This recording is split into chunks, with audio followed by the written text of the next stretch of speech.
시편 11편 1절에서 7절까지 말씀입니다. 시편 11편 1절에서 7절까지 말씀입니다. 다 찾으신 줄 알고 제가 봉독하도록 하겠습니다. 내가 여호와께 피하였거늘 너희가 내 영혼에게 새같이 내 산으로 도망가라 함은 어찌함인가. 악인이 활을 당기고 화살을 시위에 먹이며 마음이 바른 자를 어두운 데서 쏘려 하는도다. 터가 무너지면 의인이 무엇을 하랴. 여호와께서는 그의 성전에 계시고 여호와의 보좌는 하늘에 있으며 그의 눈이 인생을 통촉하시고 그의 안목이 그들을 감찰하시도다. 여호와는 의인을 감찰하시고 악인과 폭력을 좋아하는 자를 마음에 미워하시도다. 악인에게 그물을 던지시리니 불과 유황과 태우는 바람이 그들의 잔에 소득이 되리로다. 여호와는 의로우사 의로운 일을 좋아하시나니 정직한 자는 그의 얼굴을 배우리로다. 아멘. 이 시간에 유창걸 안수집사님께서 특송을 준비하셨습니다. 큰 은혜 받으시기를 바랍니다. 잘 치겠습니다. 기도하시겠습니다. 하나님 아버지 감사합니다. 터가 무너지면 의인이 무엇을 하리까. 아버지 이 시간 우리에게 담대한 마음을 허락하여 주시고 하나님의 말씀을 사모하며 하나님의 말씀을 사랑하며 말씀대로 살아갈 수 있는 원종의 성도들이 될 수 있도록 인도하여 주시옵소서. 아멘. 주 예수 그리스도의 이름으로 기도드립니다. 아멘. 할렐루야. 우리 유창걸 안수집사님께서 찬양 제목이 뭐죠? 담대하라. 담대하라. 근데 오늘 제가 준비한 말씀 제목은 뭡니까? 도망가고 싶을 때. 따라 보시기 바랍니다. 도망가고 싶을 때 담대하라. 할렐루야. 도망가고 싶을 때 담대하시기를 주님의 이름으로 축원합니다. 여러분들 어려운 상황이 되면은 어떻습니까? 그 문제를 어떻게 하고 싶습니까? 해결하다가 되지 않으면 어떻게 하죠? 그냥 피하고 싶죠. 저도 지난주에 피하고 싶은 자리가 있었습니다. 뭘까요? 네, 저희 상견례를 했습니다. 언제 했냐? 이침식 마치고 박은진 예비 사모님의 부모님을 저희 부모님과 처음 뵙는 자리였습니다. 어디서 했을까요? 상견례를? 이우철 한방 삼계탕. 근데 주문이 밀려가지고 자리가 없어요. 따로따로 앉으래요 저희한테. 자리가 안 된다고 따로따로 앉으라고 화를 내더라고요. 그때. 그래서 4명이 앉는 자리에 6명이 앉아서 삼계탕을 몇 개 나왔을까요? 2개밖에 안 나왔어요. 그쵸? 그래서 셋이 하나를 놓고 그렇게 상견례를 했습니다. 그런데 은혜롭게 잘 마친 것 같습니다. 제가 그 자리를 신경을 쓰고 도망가고 싶을 정도로 부담스러웠는데 자연스럽게 그냥 잘 한 것 같습니다. 우리가 어려운 상황이 있으면 다들 그런 말씀 하시죠. 여러분들도 그럴 겁니다. 어디? 조용한 데 가서 뭐 하고 싶다? 쉬고 싶다. 농사나 짓고 살고 싶다. 할렐루야. 어떠십니까 여러분들? 이렇게 도망가고 싶으시지 않으신 분 계시면 아멘. 그쵸? 다들 힘들고 어려울 때는 이렇게 도망가고 싶은 마음이 들 것입니다. 그래서 오늘 시편의 저자인 다윗도 같은 상황입니다. 그때 다윗의 조언자들, 선생님인지 친구인지 누군지는 우리는 모르지만 다윗에게 뭐라고 이야기합니까? 산으로 도망가라. 뭐같이 도망가라? 새같이 산으로 도망가라. 여러분 산은 어떠한 공간입니까? 작은 새가 조그마한 덩치를 가진 새가 숨기에 아주 좋은 곳이 바로 이 산이라는 곳입니다. 우리가 겉으로 보면 세상은 피할 곳이 많아 보이기도 합니다. 세상은 하나님의 방법이 아니어도 하나님의 말씀에 대한 순종함이 없어도 충분한 안식처가 될 것 같기도 하고 피난처가 될 것 같은 세상을 보기도 합니다. 그래서 다윗에게 조언을 했던 사람들이 다윗에게 너는 얼른 새같이 도망가라 라고 이야기합니다. 즉 빨리 도망가라는 얘기입니다. 지금 너의 상황이 너무 안 좋은데 무엇을 주저하냐? 아무것도 생각하지 말고 바로 떠나라. 이렇게 위험이 바로 눈앞에 있는 상황에서 이것저것 가릴 틈이 없다는 이야기입니다. 오늘 다윗의 조언자들이 왜 다윗에게 이렇게 이야기를 하고 있습니까? 그 이유는 다윗은 지금 악인들의 공격을 받고 있는 상황입니다. 우리 2절 말씀을 여러분의 목소리로 한번 읽어보도록 하겠습니다. 2절입니다. 시작.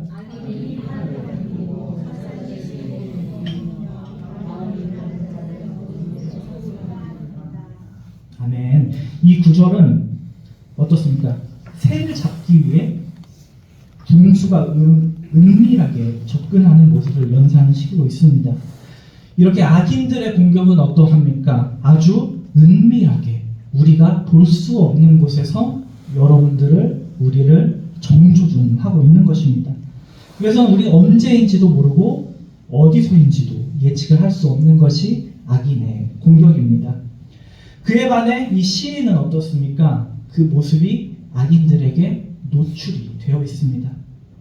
나 자신을 스스로 방어하기가 어려운 그런 상황에 있는 것입니다. 그렇기 때문에 다윗의 조언자들은 다윗에게 어서 도망가라고 이야기를 한 것입니다. 그리고 또 두 번째 이유는 무엇입니까? 이 터가 무너지면 의인이 할 수 있는 것이 없기 때문입니다.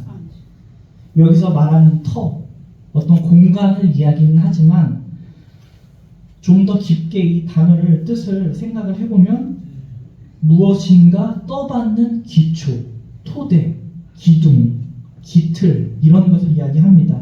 즉 터가 무너졌다는 것은 무엇이냐? 어떤 공간이 무너지는 게 아니라 이 사회를 지탱하고 있는 어떤 질서가 무너졌다라고 우리는 의미할 수 있을 것입니다. 이 질서, 세상을 유지하는 하나님의 질서는 하나님이 천지를 창조하셨을 때부터 세우셨고 그것이 계속해서 유지되는 것입니다.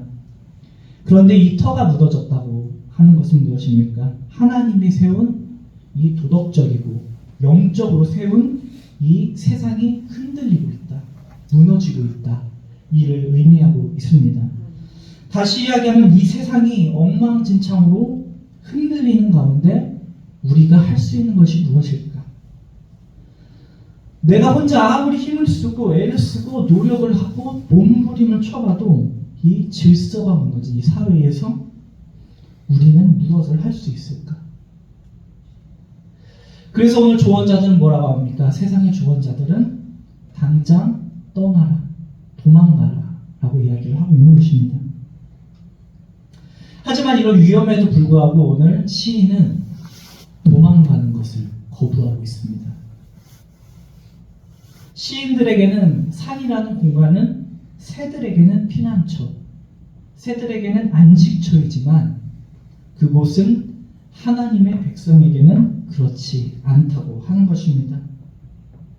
여러분들, 하나님의 백성들인 우리에게 피난처는 어디입니까? 우리의 유일한 피난처는 오직 하나님 한 분이십니다. 할렐루야. 하나님은 우리의 피난처시요 힘이시니 환난 중에 만날 큰 도움이시니라. 할렐루야. 주는 내게 두려움이 되지 마옵소서. 재앙의 날에 주는 나의 피난처시니라. 하나님의 백성이 주를 떠나서 갈 수 있는 곳이 어디입니까? 없습니다. 할렐루야. 여러분들 도망가고 싶으십니까? 산으로 도망가고 싶으십니까? 고개를 절레절레 하시네요. 너무 만약에 도망가고 싶다 그러면 기도원으로 도망가십시오. 갈멜산 기도원. 할렐루야. 요나는 하나님의 얼굴을 피해서 어디로 갔습니까? 세상의 끝이라고 생각했던 그 절망의 끝 다시스까지 도망가려 했지만 하나님을 도망갈 수는 없습니다. 이 세상에 하나님의 백성인 저와 여러분이 피할 곳은 오직 하나님밖에 없음을 고백하시기를 주님의 이름으로 축원합니다. 그래서 오늘 다윗은 조언자들의 충고가 마음에 들지 않아서 이렇게 이야기합니다. 1절 말씀입니다. 여러분의 목소리로 한번 읽어보도록 하겠습니다. 시작.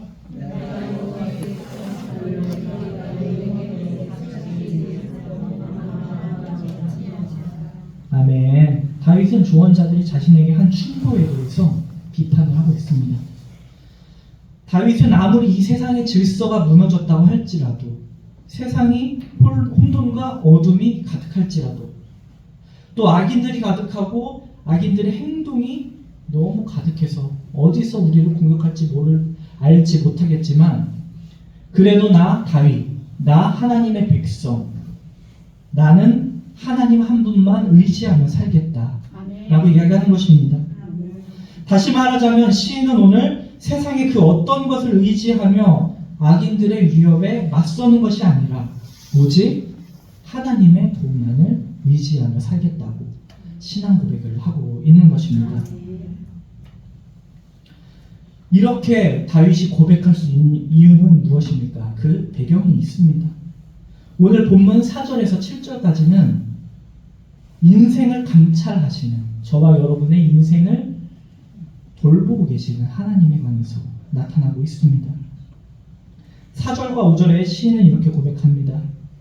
여호와께서는 그의 성전에 계시고 여호와의 보좌는 하늘에 있으며 그의 눈이 인생을 통촉하시고 그의 안목이 그들을 감찰하시도다. 시인이 이런 고백을 합니다. 아직 솔로몬의 성전이 완성되기 전입니다. 우리 4절 말씀 한번 읽어보도록 하겠습니다. 4절입니다. 시작.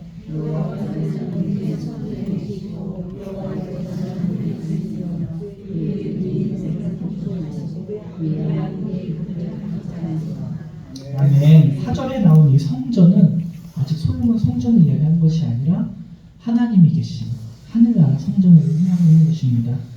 그리고 또 보좌는 왕으로서 하나님의 통치를 이야기하고 있는 것입니다. 즉 하나님이 지금 하늘나라에 계시고 성전에 앉아있는 보좌를 통하여서 저와 여러분의 인생을 살피고 통치하고 계신다고 고백을 하고 있는 것입니다. 하나님이 의인이든 악인이든 감찰하셔서 의인에게는 반드시 상을 내리십니다. 할렐루야. 그리고 악인에게는 반드시 심판을 하시는 공의로운 하나님이십니다. 저와 여러분도 이런 하나님을 지금 믿고 있습니다.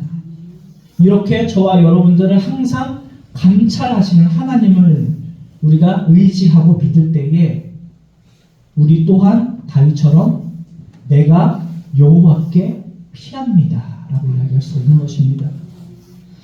하나님께서 하늘에서 우리의 모든 인생을 두루두루 살피시며 감찰하신다는 것, 저와 여러분에게도 큰 소망이 될 줄 믿습니다. 하나님이 오늘도 저와 여러분들을 잘 보고 계십니다. 제가 작년에 가장 기억에 남았던 설교, 누구의 설교였을까요? 원로 목사님의 설교. 하나님의 CCTV 기억나십니까 여러분들? 하나님이 우리를 CCTV처럼 보고 계십니다. CCTV보다 더 상세하게 우리를 살펴보고 계십니다.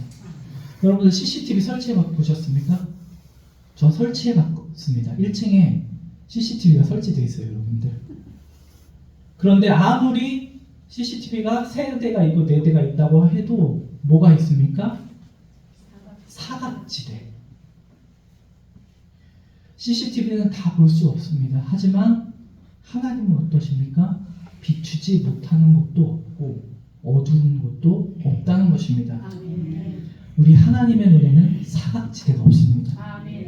우리는 절대 하나님의 눈을 피할 수가 없습니다. 그래서 우리가 늘 하나님의 눈을 의식하시기를 주님의 이름으로 간곡히 부탁드립니다.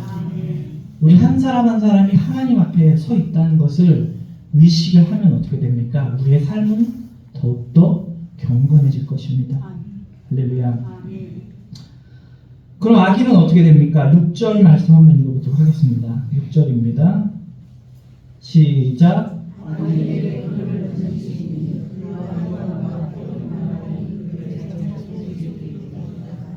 아멘.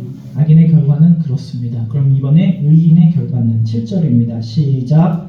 여호와는 의로우사 의로운 일을 좋아하시나니 정직한 자는 그의 얼굴을 배우리로다. 아멘. 이 구약 성경에서 하나님의 얼굴, 곧 하나님을 상징하고 있습니다. 즉 우리가 의로운 일을 행하며 환난을 당할 때 의로운 일을 행하는 자들은 어떻습니까? 하나님의 구원이 나타나게 되는 것입니다.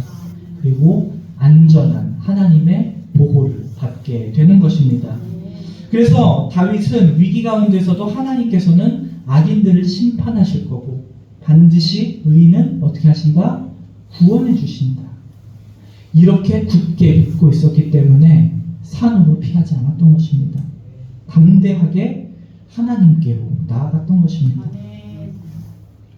오늘 다윗의 삶을 통하여서 우리의 모습을 진단하시기를 주님의 이름으로 축원합니다. 우리가 위급할 때 어떻게 합니까? 즉시 산으로 도망가는 것이 아니라 하나님을 찾으시길 바랍니다. 설교를 준비하면서 유머가 있어서 봤는데 되게 오래된 유머인데 되게 재미없거든요. 근데 여러분들 재미없는 걸 되게 좋아하시더라고요. 한 목사님이 교회 학교 아이들에게 성경을 잘 배우고 있는지 한번 시험을 해보려고 어떤 초등학생한테 물어봤다고 합니다. 누구누구야 여리고성을 누가 무너뜨렸는지 아냐? 라고 물어봤어요. 누가 무너뜨렸죠 여러분들? 하나님께서 무너뜨렸죠? 근데 이 아이가 갑자기 울먹이면서 목사님 제가 안 무너뜨렸습니다. 봐봐요 재미없는데 웃잖아요 여러분들. 그래 목사님 너무 황당해가지고 야 너 선생님 좀 불러와. 그래서 선생님을 왔어요. 선생님 와가지고 아니 내가 얘한테 여리고성을 누가 무너뜨렸는지 물어봤더니 자기가 안 했다고 우네요. 이게 어떻게 된 일입니까? 그러니까 이 선생님이 이러더니 뭐라고 하냐면은 목사님 그 말이 사실일 겁니다. 그 친구가 우리 반에서 제일 정직한 아이입니다. 거짓말을 할 리가 없어요. 너무 황당해서 이제 목사님이 네 알겠습니다. 이제 부장, 주일학교 부장 장로님을 찾아간 겁니다. 장로님 여리고성을 누가 무너뜨리려고 하니까 학생은 울고 앉았고 자기 안 했다고 그러고 교사도 아마 걔가 안 그랬을 거라고 합니다. 도대체 이거 어떻게 된 겁니까? 그러니까 장로님이 듣고 이야기합니다. 목사님 기왕 무너진 거 이제 와서 뭐 무너졌다고 따지면 뭐합니까? 우리 은혜롭게 교회가 물어줍시다. 제가 절반 내겠습니다. 할렐루야. 이 제목이 뭐냐면 성경을 알아야지 라는 제목의 예언입니다. 우리의 삶의 터가 무너졌다는 것이 바로 이런 것입니다. 내가 아무리 노력을 해도 사람답게 살 수 없는 사회라면, 내가 아무리 최선을 다해 살아도 사회 구조상 우리의 삶이 나아질 수 없는 이런 곳에서 내가 산다고 어떻게 될까? 우리가 아무리 노력을 해도 다 이룰 수가 없을 것입니다. 그때 우리는 어떻습니까? 실망을 하거나 깊은 회의감에 빠지게 되는 것입니다. 그래서 더 크게 우리를 절망시키고 우리를 더 힘들게 하는 것은 이 사회가 잘못되었다고 판단할 때입니다. 만약에 그게 내가 잘못돼서 그렇다고 하면 내가 고치면 되는데 그런 희망이라도 있겠지만 이 세상이 잘못되었기 때문에 모든 것이 풀리지 않는 때는 우리는 도저히 힘을 낼 의욕을 생기기가 어렵다는 것입니다. 그럴 때 우리는 얘기합니다. 아이고 나 혼자 고생해서 뭐하나, 세상이 이런 거야. 내가 아무리 노력해도 바뀌는 건 하나도 없을 것이다. 이런 마음이 들 때 우리는 아마 산으로 피할 것입니다. 그래서 우리나라의 희망을 얘기하지 못하고 우리나라를 뭐라고 부릅니까? 스스로 비하해서 전사님 뭐라고요? 헬조선이라고요? 그렇죠. 헬조선이라고 합니다. 헬은 무슨 뜻이죠? 지옥. 지옥 같은 대한민국. 그래서 헬조선이라고 해서 외국으로 떠나기도 합니다. 여러분, 제가 캐나다에서 살아봤잖아요. 제가 요즘 제일 열심히 하고 있는 게 무엇인 줄 아십니까? 분리수거. 분리수거를 아주 잘하려고 노력을 하고 있는데 작은 종이 하나도 다 분리수거를 하려고 합니다. 근데 여러분들 선진국이라고 얘기하는 유럽이나 이런 북미 국가에 가보면은 쓰레기 어떻게 버리는 줄 아십니까? 그냥 버려요. 그냥. 동네마다 큰 철통, 쓰레기통이 있어서 그냥 버려요. 따라해봅시다. 미개한 사람들. 이렇게 선진국의 사람들이 노력하지 않는다면 우리가 아무리 분리수거를 철저히 한다고 해도 소용이 없을 수가 있습니다. 우리 신앙의 영역에도 이런 생각으로 우리가 가득 찹니다. 우리의 신앙의 기초가 흔들리고 있습니다. 터가 무너질 때 의인들이 무엇을 할 수 있을까? 사람들은 하나님을 의지하는 것을 포기하고 잘 살 수 있는 방법을 찾아보라고 이야기합니다. 주일 성수가 너무 어려워졌습니다. 영상으로 예배드리고 나는 예배 드렸다고 이야기하는 사람들도 있습니다. 그리고 많은 사람들이 사업을 하시는 분들은 또 어떻습니까? 주일에도 일할 수 있다고 생각을 하게 되는 겁니다. 여기에 대해서 목회자들이 이야기를 못하는 것입니다. 교육은 또 어떻습니까? 하나님이 창조하신 창조 질서 아래 남자와 여자의 연합을 전혀 다른 방향으로 나타내고 있습니다. 남자는 남자랑 결혼할 수 있다고 하고 여자가 여자랑 결혼할 수가 있다고 하고 남자가 원하지 않으면 여자가 될 수도 있고 이렇게 회개한 세상이 되어버렸습니다. 신앙이 아니라 교양이 되었고 교회의 가치관들이 무너지고 있습니다. 우리 아이들은 어떻습니까? 점점 자기만 알고 이기적인 사람이 되고 널리 퍼진 미디어들은 아이들의 정신세계에 악영향을 끼치고 있는 것입니다. 그래서 이제 교회 성장은 일부 대형 교회만 맺히게 되었습니다. 그때마다 우리가 생각합니다. 이렇게 잘못되어진 세상에서 내가 무엇을 할 수 있을까? 또 내가 무엇을 노력할 수 있을까? 성경이 말하는 기준에 따라 우리는 엄격하게 살아야 합니다. 할렐루야.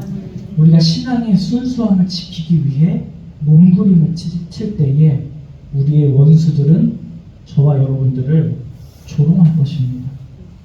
그리고 이야기합니다. 하나님한테 피함이 무슨 소용이 있냐? 그냥 새같이 산으로 도망가라. 저 산에는 너를 지켜줄 것이 많다. 큰 나무가 있고 큰 나뭇잎이 있고 너는 보이지 않게 그곳 아래 가서 숨어라.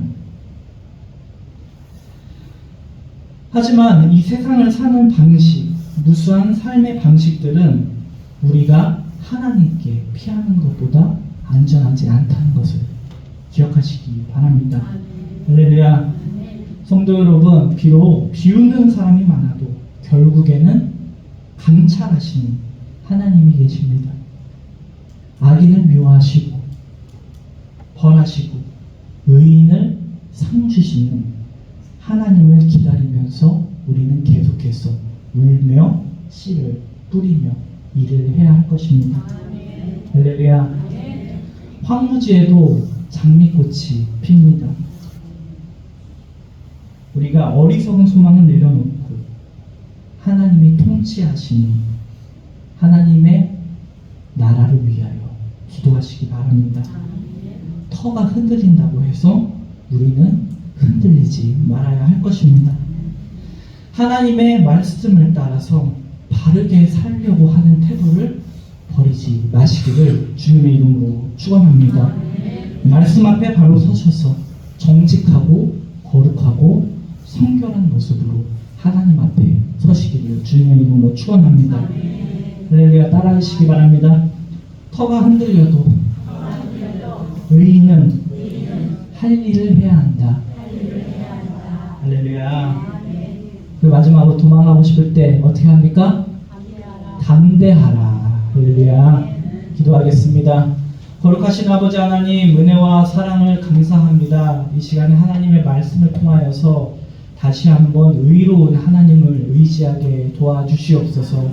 세상이 말하는 방식과 세상이 말하는 지혜를 따르지 않게 하시고 오직 하나님의 말씀만을 의지할 수 있도록 주님 인도하여 주시옵소서. 그리고 하나님의 말씀하실 때 그 말씀을 올바르게 하나님의 선하시고 기뻐하시는 뜻을 분별할 수 있는 원종의 성도들이 될 수 있도록 성령님 날마다 우리를 감찰하여 주시옵소서. 이 모든 말씀 주 예수 그리스도의 이름으로 기도드립니다. 아멘.